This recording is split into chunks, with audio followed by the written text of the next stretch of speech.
Bismillahirrahmanirrahim. Assalamualaikum warahmatullahi wabarakatuh.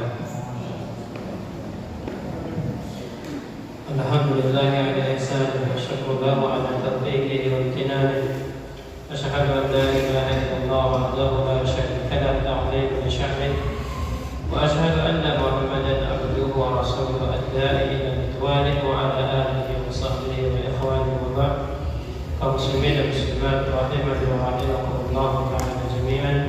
Hadani Allah wa iyyakum ajma'in.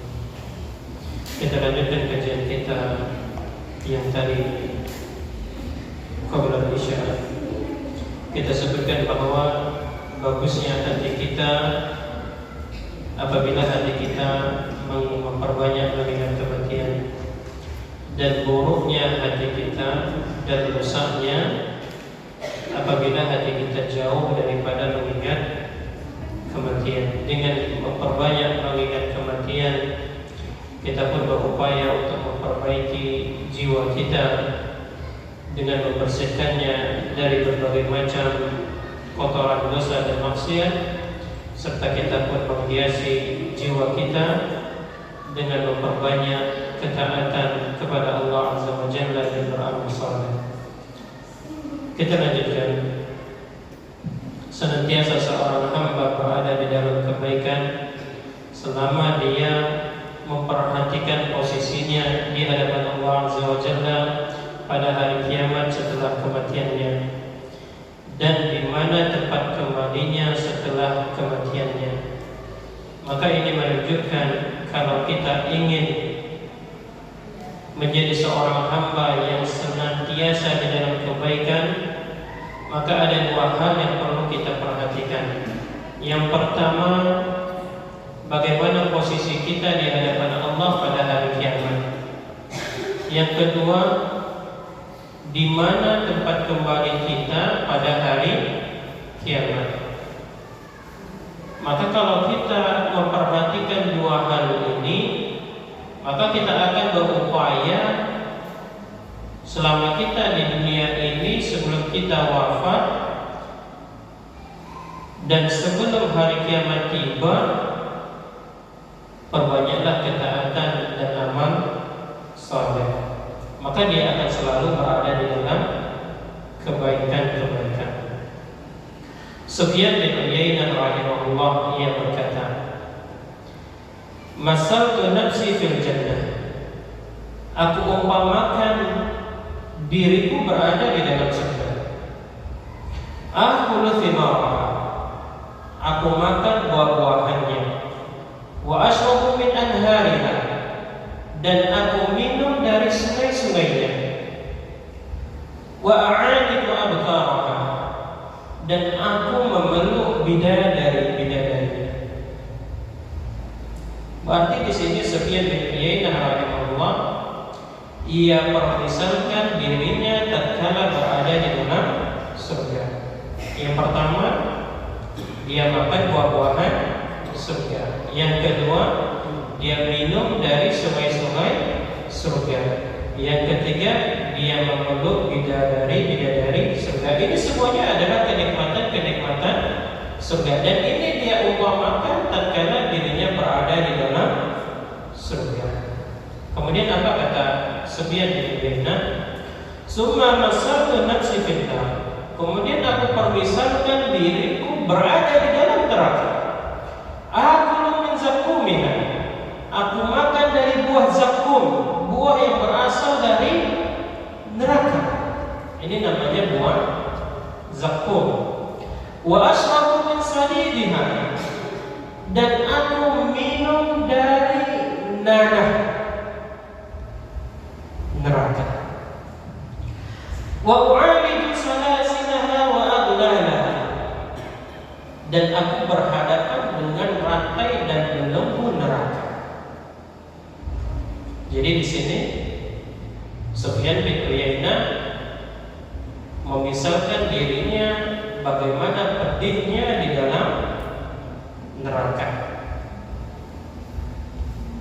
Makan dari buah zakum. Ini telah Allah Subhanahu wa taala sebutkan bagaimana sifat buah zakum tersebut. Kemudian minum dari nanah. Nanah itu kan suatu hal yang menjijikkan, kotor. Tapi itulah minuman penduduk neraka. Ya. Kemudian apa? Dihadapkan dengan rantai belenggu neraka.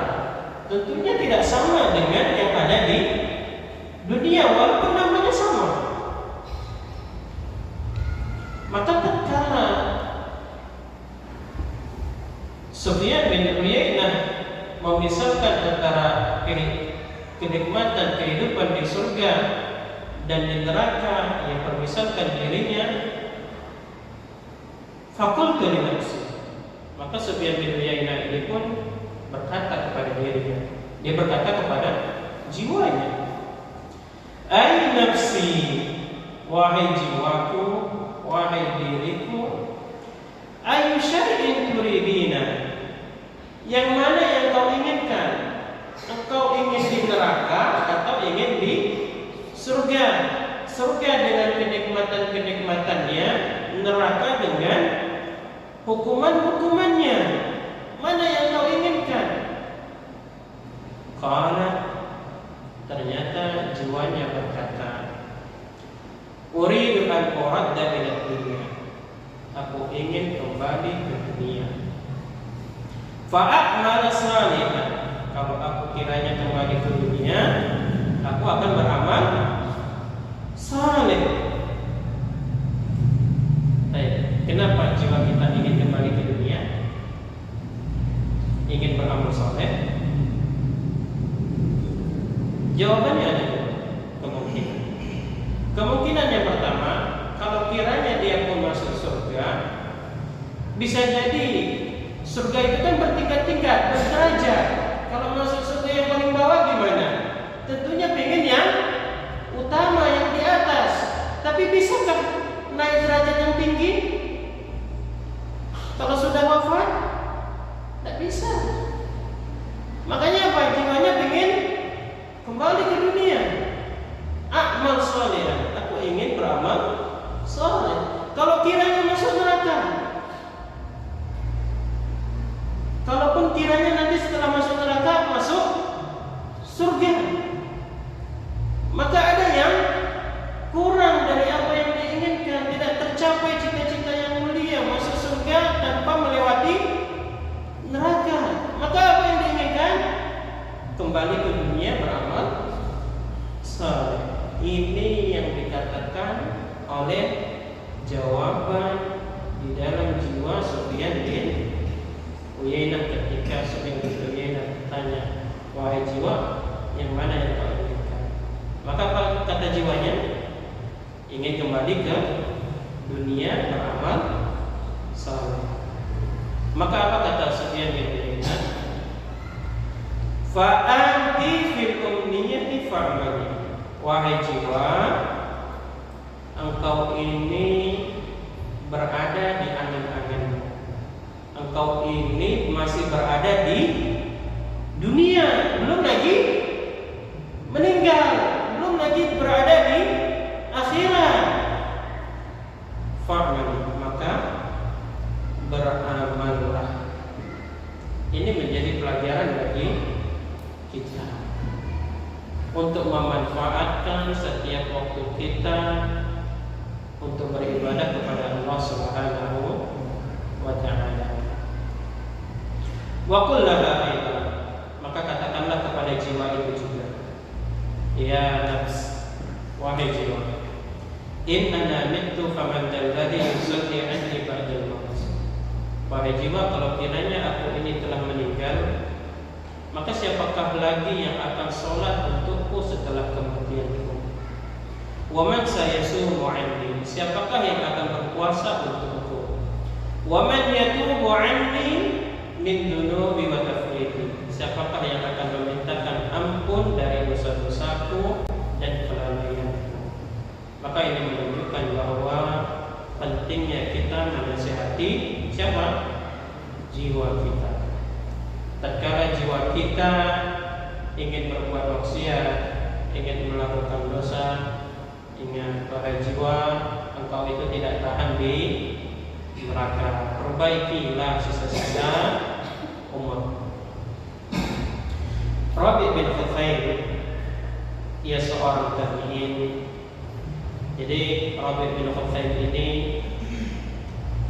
ia memiliki rumah. Ia gali lubang kuburnya di rumahnya.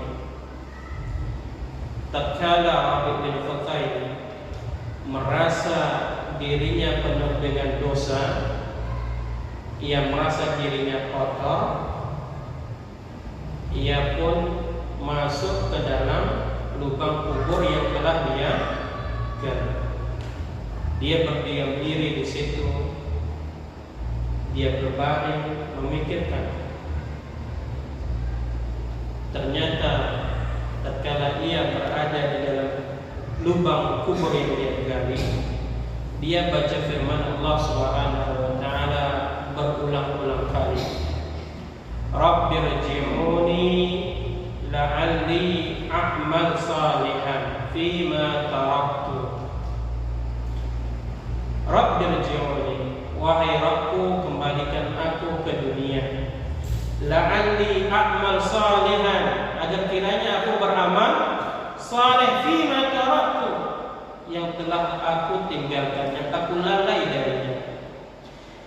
Ayat ini Allah Subhanahu wa taala mengabarkan, menginformasikan kepada kita angan-angan orang-orang yang sudah meninggal dunia, orang-orang yang telah mendahului kita. Mereka itu minta kepada Allah agar dikembalikan hidup di dunia. Apa permintaannya? Dengan harapan kembali ke dunia, beramal saleh, amal-amal saleh yang pernah ditinggalkan. Ini yang diulangi, yang dibaca oleh Rabi bin Khuthaim, yang merenungi, yang mentafakuri. Rabbirji'uni la'alli a'mal salihan fima taraktu. Maka kemudian Rabi bin Khuthaim pun berkata kepada jiwanya, berkata kepada dirinya, wahai Rabi, kalau kiranya engkau meninggal, apakah engkau bisa kembali ke dunia? Bisa? Tidak. Maka beramallah. Makanya disebutkan bahwa kafa bil mauti wa'idhan, cukuplah kematian itu menjadi penasehat, cukuplah kematian itu menjadi peringatan. Jadi dengan adanya kematian itu, hendaknya setiap kita mempersiapkan diri kita. Hendaknya setiap kita berupaya menjadi orang-orang yang cerdas. Karena kata Nabi alaihi salatu wasallam, mukmin yang paling cerdas itu adalah mukmin yang memperbanyak mengingat kematian dan mempersiapkan diri pada kehidupan setelah kematian dengan memperbanyak amal-amal saleh. Nah, kemudian alhamdulillah, ini kaidah yang ke-7 telah kita selesai membacanya dan mempelajarinya. Maka kita masuk kepada kaidah yang ke-8. Islam sangat memperhatikan dengan siapa kita berteman. Karena ketika kita berteman, kita akan mudah terpengaruh oleh akhlak teman-teman kita. Kita akan mudah terpengaruh oleh agama teman kita. Kita akan terpengaruh oleh pemikiran teman kita. Karena manusia sangat mudah sekali mentransfer ataupun menerima sesuatu yang dia merasa senang kepadanya. Maka ini menunjukkan bahwa hendaknya setiap kita selektif, betul-betul memilih dengan siapa kita berteman. Karena di dalam tazkiyatun nufus, pensucian jiwa, butuh kepada teman yang selalu mengingatkan kita dalam kebaikan-kebaikan. Kalau kita salah memilih teman, kita akan terperosok ke dalam lubang kehinaan dan kebinasaan. Maka kaidah yang ke-8 dalam tazkiyatun nufus, Syekh Abdul Razak bin Abdul Muhsin Al-Badr hafizahullah taala menyebutkan takhayyulul julasa'i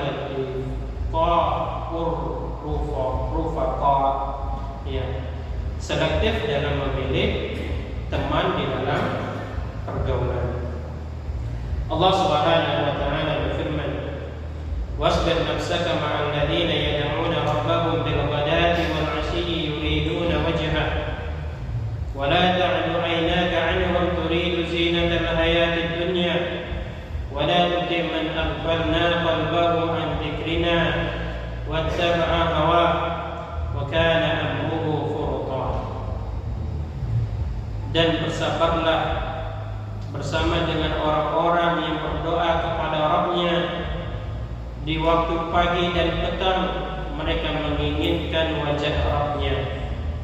Dan janganlah engkau palingkan pandanganmu dari mereka hingga engkau ingin perhiasan kehidupan dunia, dan janganlah engkau mentaati orang yang telah kami lalaikan hatinya dari mengingat kami dan mengikuti hawa nafsunya, dan sesungguhnya perkaranya itu melampaui batas.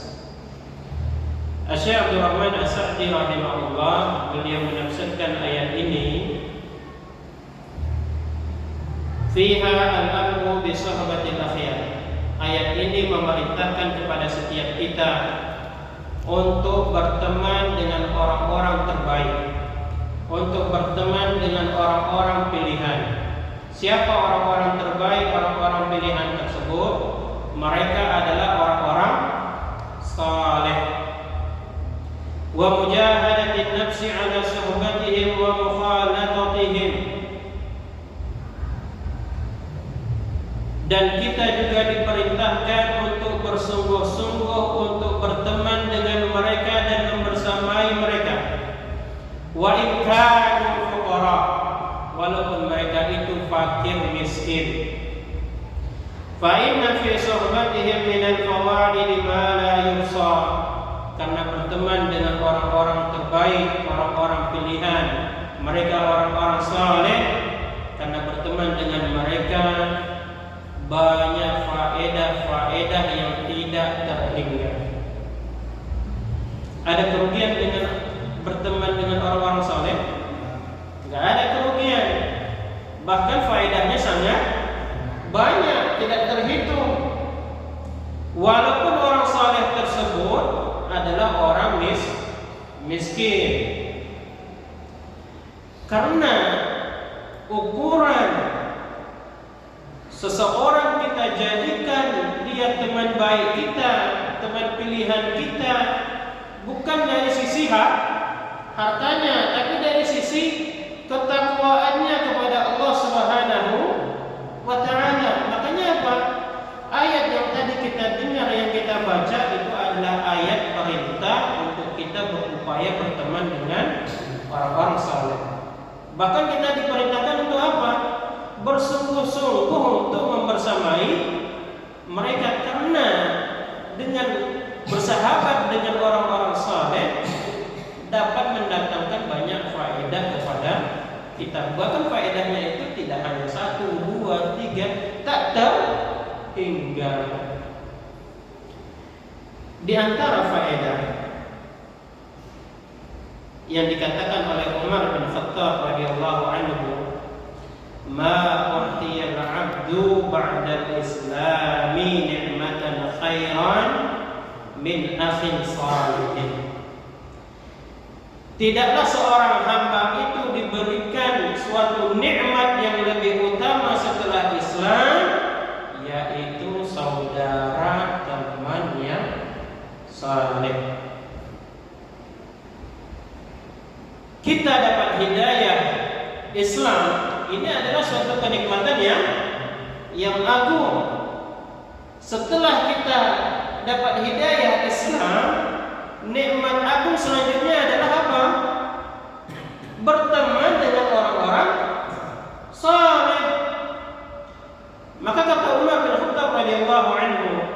Fa idza wajada ahadukum waddan min akhihi falyatamassaku bihi. Kalau kamu dapati salah seorang dari orang-orang saleh berteman dengannya, maka pegang erat-erat. Maka pegang erat-erat. Ini menunjukkan apa? Berteman baik dengan orang-orang saleh itu butuh apa? Kesabaran. Harus dipegang erat-erat. Mencarinya sulit. Berpaling darinya sangat mudah. Nikmat yang utama setelah nikmat Islam adalah nikmat punya teman orang-orang saleh. Ini kata Umar bin Khattab. Kemudian apa faedah selanjutnya? Ini sebagaimana kata pepatah Arab. Sadiquka man sadaqaka la man saddaqaka. Teman sejatimu itu adalah teman yang jujur terhadapmu. Maknanya apa? Kalau engkau salah, engkau diberi nasihat. Kalau engkau lalai, engkau selalu diingati atas kelalaianmu. Ini teman-teman yang soleh, teman sejati. Kalau kita berbuat kesalahan, diingetin, saudaraku ini salah, yang benar seperti ini. Saudaraku engkau lalai dari mengerjakan kewajiban, yuk kerjakan kewajibanmu. Ini adalah teman sejati. La man saddaqaka. Jangan engkau beranggap teman sejati itu apa? Yang membenarkanmu. Salah pun dianggap itu benar, didukung. Ya itu betul. Iya kerjakan. Enggak. Padahal bukan kebenaran. Ya. Jadi ada sebuah pertanyaan, Ustaz, sulit mencari teman saleh. Maka kalau kiranya engkau tidak menemukan teman yang saleh, maka jadilah seorang yang saleh. Ustaz, apa keuntungannya kalau aku menjadi orang yang saleh? Tidakkah engkau membaca sebuah doa di dalam setiap sholat kaum muslimin? Doanya apa?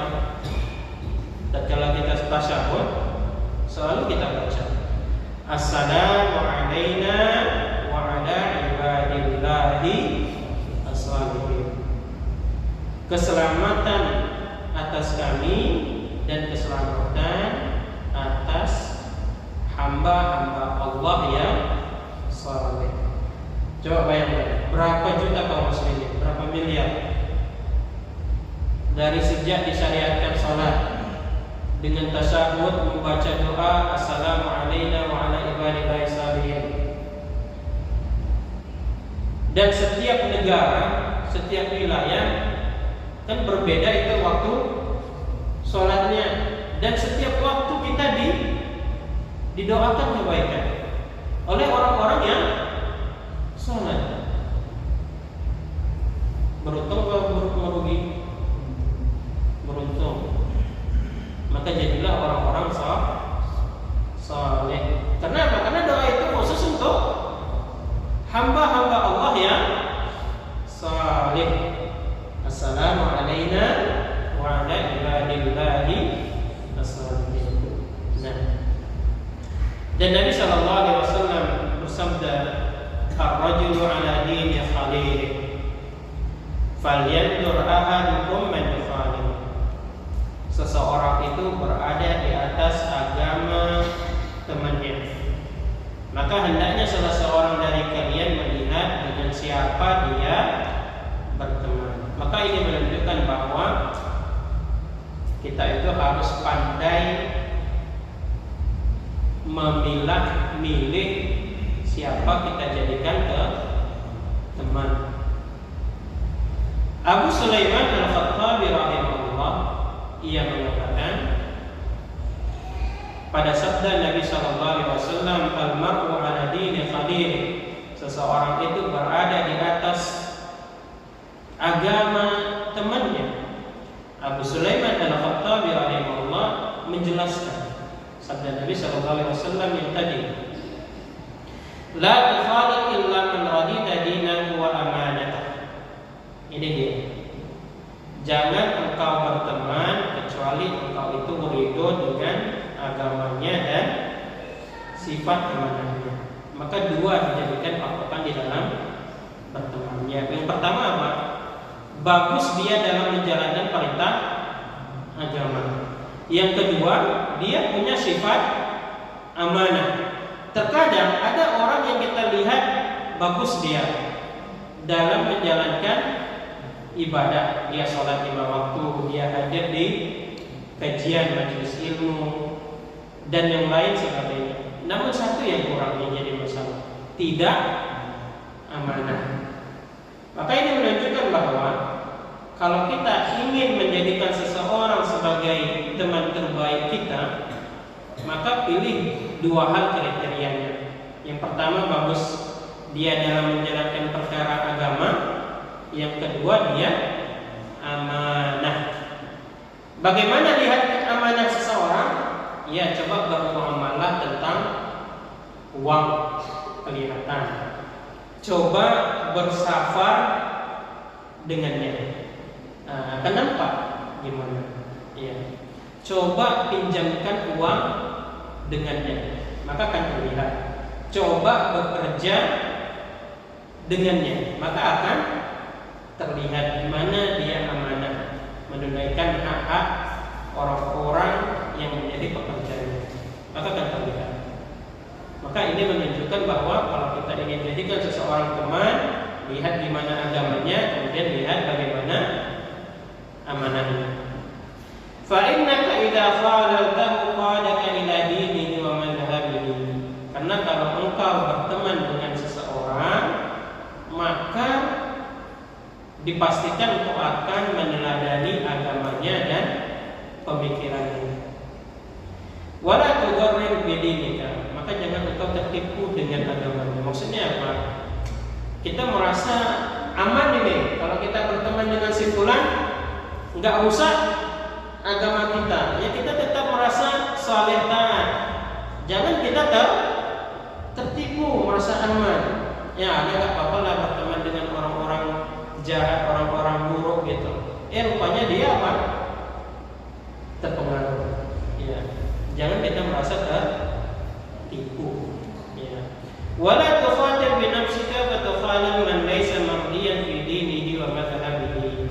Dan jangan engkau pertaruhkan dirimu dengan berteman dengan orang-orang yang engkau tidak ridho agamanya dan pemikirannya. Betapa banyak orang yang rusak akidahnya, rusak pemikirannya karena dia berteman dengan orang-orang yang menyimpang pemikiran dan akidahnya. Maka ini menunjukkan bahwa pentingnya kita untuk selektif di dalam mencari teman di dalam pergaulan.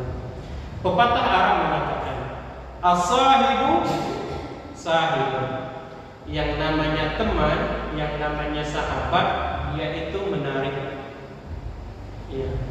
Kalau nggak kita ditarik, dia yang menarik. Kalau nggak kita yang menarik, dia yang menarik kita. Itu namanya sahib. Sahib itu sahib, menarik. Maksudnya apa? Bisa memberikan pengaruh. Kalau nggak kita yang mempengaruhinya, dialah yang mempengaruhi kita. Makanya apa? Selektif dalam mencari teman. Bahkan disebutkan apa? La tusahib illa mu'minan. Janganlah engkau berteman kecuali orang-orang yang beriman. Wala yakul ta'amaka illa taqi. Dan jangan ada yang memakan makananmu kecuali orang-orang yang bertakwa. Maka ini menunjukkan apa? Selektif dalam memilih teman, dalam pergaulan.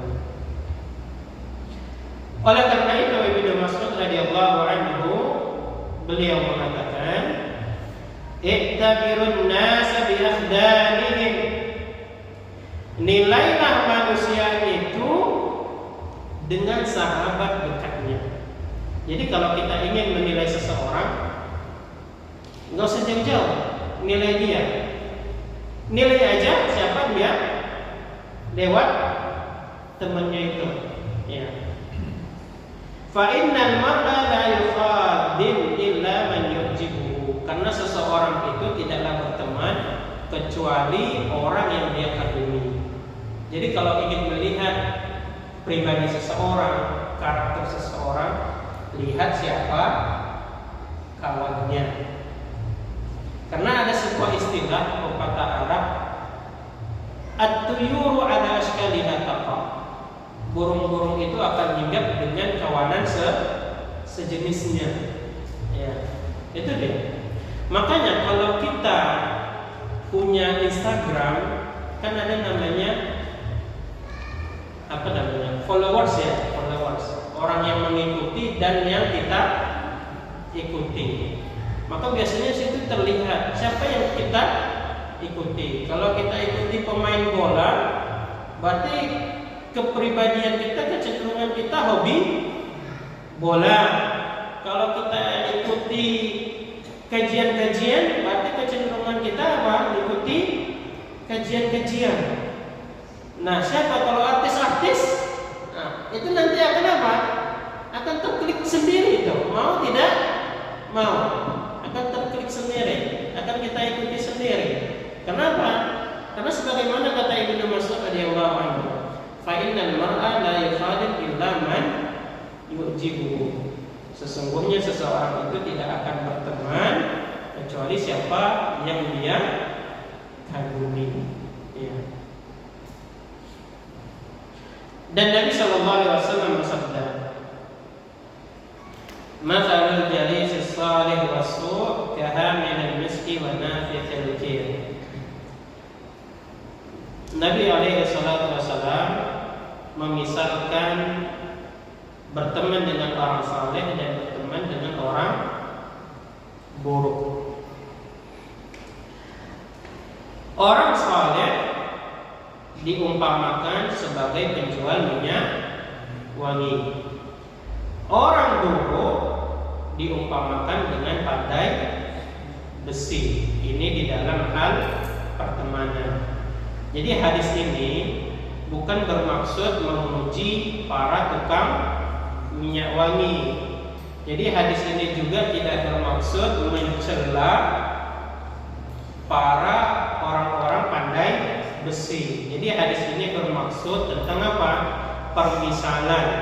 Kalau kita berteman dengan salah satu di antara keduanya, ini permisalan. Bukan maksudnya apa? Mencela, tapi apa permisalannya? Ya. Fahamilul miski imma an yurdiyaka wa imma an tabda'a minhu wa imma an tajida minhu rihan thayyibatan.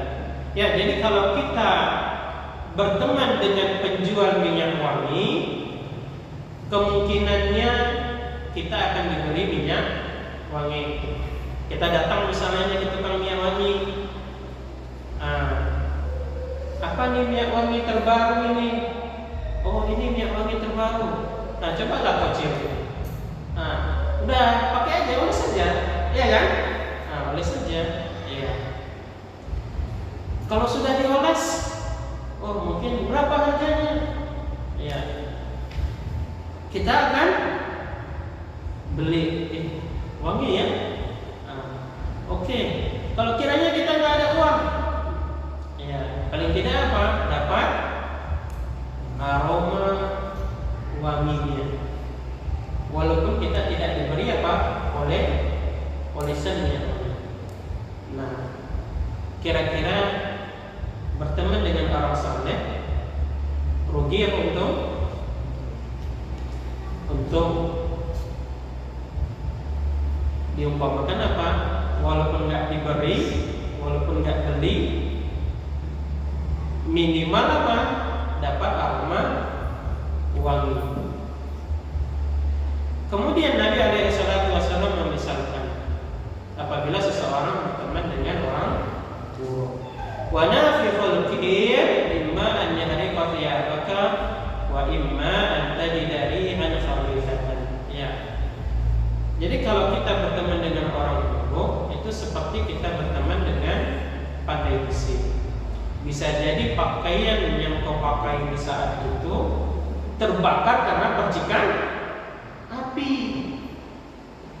Atau kalaupun nggak terbakar pakaianmu itu karena percikan api, ya paling tidak apa? Dapat bau busuknya. Nah, jadi di sini rugi apa untung? Rugi. Bila kita berteman dengan orang-orang yang buruk. Al-Qadi Iyad rahimahullah menjelaskan hadis ini. Jadi di dalam hadis ini Al-Qadi Iyad rahimahullah menyampaikan bahwa hendaknya setiap kita menjauhi berteman dengan orang-orang jahat, menjauhi berteman dari orang-orang buruk, ahlul bid'ah, orang-orang yang suka menggibahi orang lain. Ini semuanya kita jauhi. Ya, kata Al-Qadi Iyad rahimahullah. Kenapa? Karena kalau seseorang berteman dengan mereka, maka lambat laun dia akan terpengaruh. Jadi di dalam hadis ini juga memotivasi kita untuk selalu berteman baik dengan orang-orang baik, untuk berteman baik dengan orang-orang yang berilmu lagi beradab, dan untuk berteman baik dengan orang-orang yang memiliki akhlak mulia. Kenapa? Karena dengan kita berteman baik dengan mereka, lambat laun pun kita akan terpengaruh dengan kebaikan-kebaikan mereka. Maka hendaknya seorang hamba dia memilih teman-teman yang dapat membantunya di dalam kebaikan. Karena teman-teman yang baik, teman-teman yang saleh, mereka menjadi salah satu di antara sebab yang utama bagi kita untuk memperbaiki diri kita, untuk memperbaiki jiwa kita menjadi jiwa yang beruntung.